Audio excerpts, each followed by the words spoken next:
as you mentioned, 60,000 people voted in these elections during the early voting rounds, but that only accounts for 8% of the total voters here in San Antonio. So it's sure going to be a very close race, and we'll continue to keep you updated on the latest developments throughout the night here on KENS 5. Reporting live from the Nuremberg camp headquarters, Priya, KENS 5 Eyewitness News.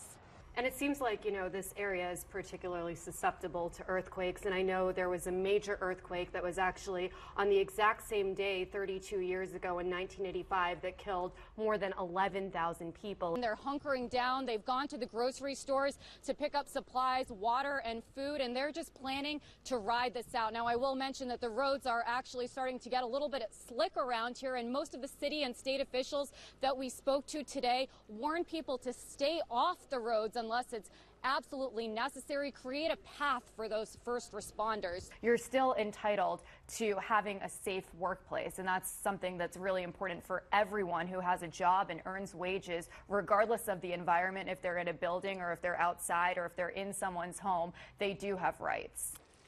Jeff, Sarah, there was a mix of emotions here at Kazan Middle School. Some of the evacuees I spoke to were relieved that they were able to get away from the center of that storm, but others were panicked, trying to get in touch with their loved ones back on the coast. According to Adobe Analytics, as of 10 o'clock this morning, shoppers had spent $640 million online. That's up 18% compared to last year. Now, if you plan to save your shopping for Cyber Monday in just a few days, just know that it's expected to be the biggest day for online shopping ever.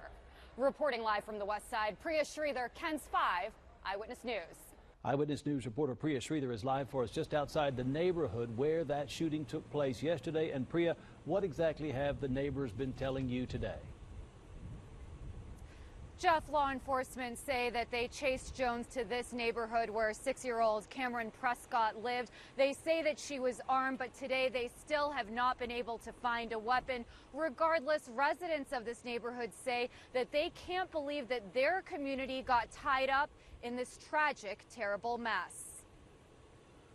It was a quiet day at the Pecan Grove mobile home community, but just 24 hours earlier, it was a much different scene. Law enforcement pursued a wanted felon to this neighborhood, where they later shot and killed the suspect. They also shot 6-year-old Cameron Prescott, who later died at University Hospital. Today, neighbors say they still can't believe the chase led to their community. I know even at 2 in the morning, neighbors were still up. They were down there together, talking. That's how we'll heal, is talking it out with each other, depending on each other, helping this family as much as we can. Martha Bowman says she was at home when she heard a helicopter. I was here yesterday and I was outside, cleaning the porch, and I seen the helicopters, circling, and they were coming closer this way, so it kind of scared me. Authorities say they responded to a call for a stolen vehicle Thursday morning at FM 1518 and Schaefer Road when they found an armed woman who led them on an hour-and-a-half chase to this community. Well, I'm completely shocked. Our community is shocked. This innocent little boy, we all kind of watch out for each other's children.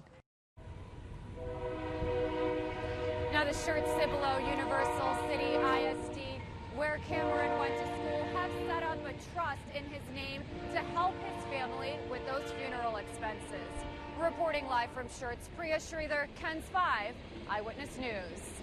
Eyewitness News reporter Priya is getting answers.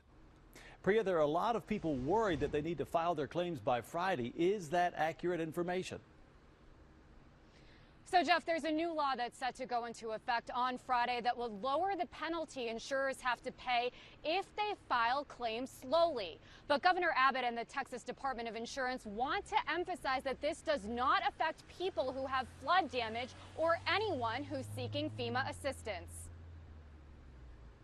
It's one of the biggest natural disasters in recent United States history. Experts say as many as 30,000 people could need shelter as a result of Harvey. Now, as evacuees fill shelters across Texas, many are wondering what to do next. The first thing I would do is report a claim, just so that we can get you into the queue and we can assist you as fast as possible. Homeowners insurance does not include flood damage. People must purchase separate flood policies through the National Flood Insurance Program that falls under FEMA. Wednesday, FEMA announced it will also provide expedited assistance that could give people with flood policies up to $10,000 fairly quickly. We have FEMA people in the shelters and going out and talking to people one-on-one and saying, here's what's available to you.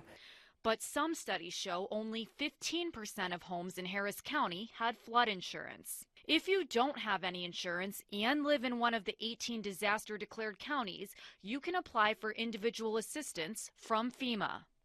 We have assistance for homeowners whose homes were damaged. We have assistance for renters. You don't have to be a homeowner. The maximum grant is $33,000 for housing and what we refer to as other needs. Other needs could include clothing, appliances, furniture, your vehicle. Now, experts say when you're ready to begin the recovery process and it's safe to go into your homes and take photos of the damage and destruction for documentation purposes. They also say that you can work with your insurance company to find a good contractor when you're ready to begin making repairs. Now, if you did lose everything and you are seeking FEMA assistance, they can also help you find temporary housing.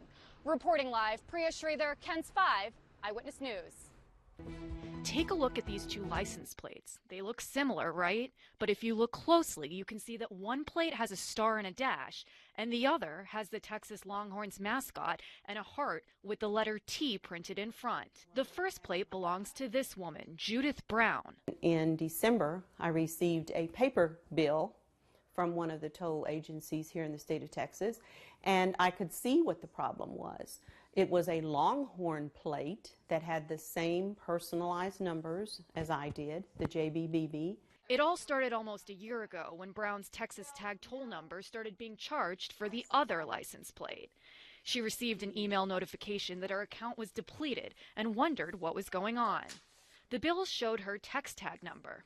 They said that was the only way that it could get out there was that I drove through the toll road, or drove on the toll road with my car, although I knew that I had never been on a toll road with the car. I had just bought the text tag in case I wanted to go on a toll road. We reached out to Text Tag. They said the error happened with the North Texas Tollway Authority that took a picture of the Longhorn license plate and then associated the plate with Brown's account. North Texas Tollway Authority couldn't comment specifically about Brown's situation, but said that the character recognition software that they use to read license plates sometimes can have mix-ups. As of today, Judith Brown has gotten rid of her text tags, but the toll bills for the Longhorn plate keep coming. I have to call and have to explain to them how they are supposed to read the plate. The Texas Department of Motor Vehicles says they can work with people who have similar plates in these situations and try to get them a new one. But Brown says that's not what she wants. I feel as though the DMV kind of failed me as a person who has had this license plate for 15 years plus. Brown has managed to get refunded for all the wrong toll bills, but doesn't predict that the mix-ups will end anytime soon. Priya Sridhar, KENS 5 Eyewitness News. If you have a problem you would like Eyewitness Wants to Know to look into, give us a call at 377-8647 or email us at ewtk@kens5.com.